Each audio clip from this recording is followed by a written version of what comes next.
Izin perkenalkan diri bang, perkenalkan nama saya Novanto Wicaksono dengan NPM 240 640 1294. Di sini saya akan menjelaskan tentang kode yang sudah saya buat sebelumnya. Jadi di sini ada dan juga saya akan menjelaskan tentang direct range. Jadi ada tiga package yang kita buat, yaitu pulse, obstacle, dan factories. Jadi benar-benar ada factories. Factories ini package ini berisikan tentang kode-kode yang dimana nanti digunakan untuk menginisialisasi objek horizontal laser, homing missile, dan juga vertical laser, di mana setiap dari obstacle tersebut akan mengimplementasi dari obstacle factory.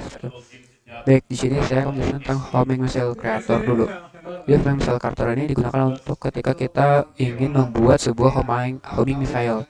Di sini ada fungsi create obstacle, di mana dia itu akan membuat obstacle baru yaitu homing missile dengan main J-nya itu ground top, artinya dia di atas ground, jadi dia nggak bisa di bawah ground.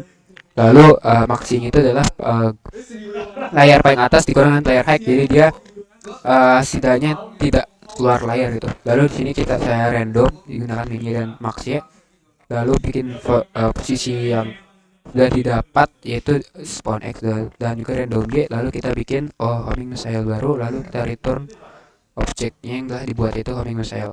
Terus ini ada rilis itu untuk mengembalikan homing missile ke pool nanti dari release all, dimana mengembalikan semua homing missile ke pool. Lalu ada juga get in use itu untuk mendapatkan homing missile yang sedang ada di layar atau aktif support, juga untuk mengecek apakah sebuah obstacle itu adalah homing missile tidak. Lalu ada get name nya itu untuk memberikan nama obstacle bahwa homing missile, seperti itu. Lanjut ke horizontal layer creator. Di sini dia tuh mirip dengan homing missile, hanya beda di ukuran dan juga di tipe data. Di sini dia menggunakan horizontal laser karena dia horizontal creator, seperti itu, dan sisanya mirip. Begitu juga dengan vertical laser. Hanya perbedaannya di vertical laser dan horizontal laser adalah bahwa di horizontal laser itu dia tuh ada batas panjangnya atau dan juga maksimal panjangnya, jangan kalau vertical laser ada tinggi, seperti itu. Lanjut ke base obstacle yang masih pas di obstacle factory. Lanjut ke obstacle factory, mana ini adalah abstract class yang digunakan untuk semua semua digunakan untuk membuat pengontrol untuk membuat objeknya, seperti itu. Sini ada abstract method obstacle yang diimplementasi tadi, tiga creator tadi. Ada void release yang tadi disesuaikan, kalau misalnya dia horizontal laser creator berarti nanti dia ngerilis horizontal laser dan sebagainya. Ini sudah saya, dan juga sini tuh untuk menentukan barang obstacle apa yang dibikin, seperti itu. Lalu di sini juga ada kita konstruktor dari obstacle factory-nya sendiri dan sebagainya. Dan ini factory method using weighted random selection itu untuk memilih mana obstacle yang akan dibuat, seperti itu. Sini juga ada release obstacle seperti biasa kalau misalnya kita mau merilis atau mengembalikan ke pool. Oke, kita lanjut ke paket berikutnya, yaitu obstacle.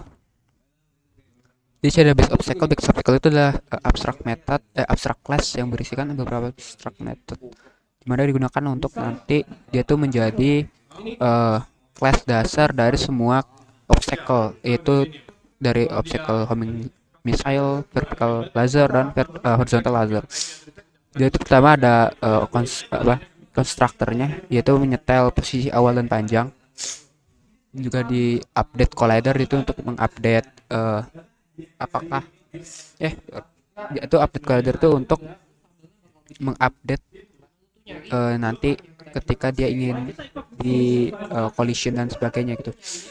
Lalu juga ada initialize, ini tuh untuk membuat posisi menginisialisasi anti obstacle-nya. Juga ada render untuk di rendering, is colliding untuk mengecek apakah dia overlap atau tidak, ada collision, dan juga is active itu untuk mengecek apakah dia aktif atau tidak, seperti itu. Dan ini untuk kalau misalnya dia udah keluar kamera keluar dari kamera atau belum gitu. Kalau misalnya udah keluar dari kamera maka dia akan hilang. Lalu kita lanjut ke dari homing missile dulu. Ini dia ada tertentu itu target, velocity, speed, width, dan height yang sudah ditetapkan. Dan di sini kita panggil konstruktor dari induk dengan super, lalu masukkan start position dan juga panjangnya itu 0, lalu diupdate dan kita set target kita. Ini fungsi untuk set target, jadi mendapatkan target. Dan ini untuk mendapatkan untuk mengecek apakah si home missile ini lagi ngincer atau enggak, seperti itu. Dan ini initialisasinya, update collider, dan ini renderingnya dan sebagainya. Lalu di update ini adalah si motion missile ini akan mencari targetnya dan aktif, jadi dia ada di layar gitu. Dan juga dia sedang mengejar, maka dia akan berubah posisinya. Lanjut ke horizontal laser. Jadi dia sini kita konstruktornya inisialisasi, lalu update collider itu untuk membuat collider berupa rectangle dengan posisi yang sudah ditetapkan, draw shape itu untuk menggambarnya, dan ini grand height dan sebagainya itu normal. Seperti biasa dia untuk getter. Begitu pula sama dengan vertical laser. Hanya bedanya kalau vertical laser tuh dia width dan length. Kalau horizontal tuh length dulu baru width gitu.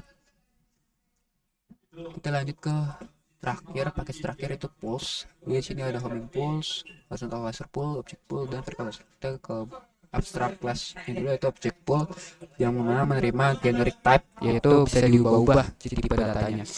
Jadi bakal disesuaikan dengan object pull-nya nanti. Di sini ada beberapa fungsi obtain untuk mendapatkan mendapatkan obstacle yang ada di pool, lalu release itu untuk mengembalikan objek ke pool, release out semua objek dikembalikan ke pool, dan in use sama get aktifkan itu untuk untuk mendapatkan berapa banyak yang aktif di layer. Kalau get in use itu mengembalikan list dari yang aktif, seperti itu. Lalu sini ada homing missile pool, di mana pool untuk menyimpan objek yang bertipe homing missile, dan akan kalau diperlukan homing missile maka mengambilnya dari homing missile pool ini, seperti itu. Jadi di sini dia ada create objek, yaitu bisa lihat ini tipenya homing missile gitu. Maaf ini typo ya, harusnya homing missile bukan horizontal laser, tapi yang penting tipenya itu benar meskipun nama variabelnya agak salah, seperti itu. Dan untuk obtainnya dia homing missile return, seperti itu. Itu lakukan yang sama kepada 3 pool lainnya, hanya beda tipe saja, seperti itu. Bisa dilihat. Oke. Dan lanjut ke main. Jadi main ini adalah bagaimana game akan core dari gamenya itu bekerja. Di sini kita deklarasi konstanta dulu, terus kita create tuh inisialisasi awal kan, jadi kita isi kamera sebagainya, lalu kita inisialisasi factory kita, timer kita, lalu start game. Terus baru kita panggil render shape, render game, jadi untuk ngerender semua shape yang ada gitu. Lalu sini untuk jika mati maka dia akan menghentikan seluruh method gitu. Dia perlu return return di koma untuk berhenti, tunggu sampai dia mencet spasi.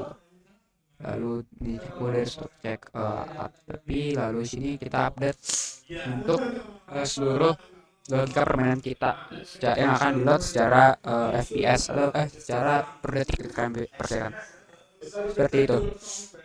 Lalu sini untuk mengupdate score. Di sini ada void render game untuk merender semua game kita. Jadi groundnya di render, layarnya di render, lalu kita mengubah warnanya jadi merah, lalu kita meng-spawn obstacle, seperti itu. Jadi supaya obstacle-nya itu kelihatan warnanya merah, bukan sama dengan ground. Dan ini untuk update kamera, dan untuk update obstacle, jadi untuk mengupdate gerakan dari obstacle spawn, dan juga untuk obstacle ini spawning di paling kanan dan juga hilang saat keluar gitu, kita pikir. Ini untuk spawn obstacle-nya secara spesifik, jadi kita akan memanggil method create random obstacle di obstacle factory untuk men-spawn. Check collision itu untuk mengecek apakah si player ini sedang overlaps atau sedang timpa dengan collision lain gitu. Ini untuk reset game, untuk dia bermain ulang. Jika misalnya dia mati, maka playernya akan reset, lalu semua objek yang aktif itu akan dirilis dan dikembalikan ke pool, lalu di set semuanya jadi nol. Lalu untuk outputnya,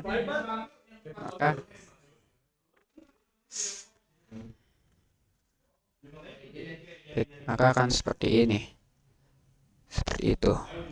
Sini ada, oke, jadi agak ngelag sedikit. Oke, bisa dilihat. Dan kalau misalnya kita misalkan kita kenain, kita tabrakan, dia bakal mati, bakal berhenti gitu, dan bakal ada tulisan game over. Kalau misalnya kita pencet space lagi,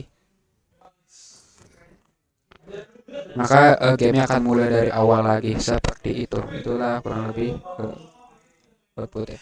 Sekian dari saya, terima kasih.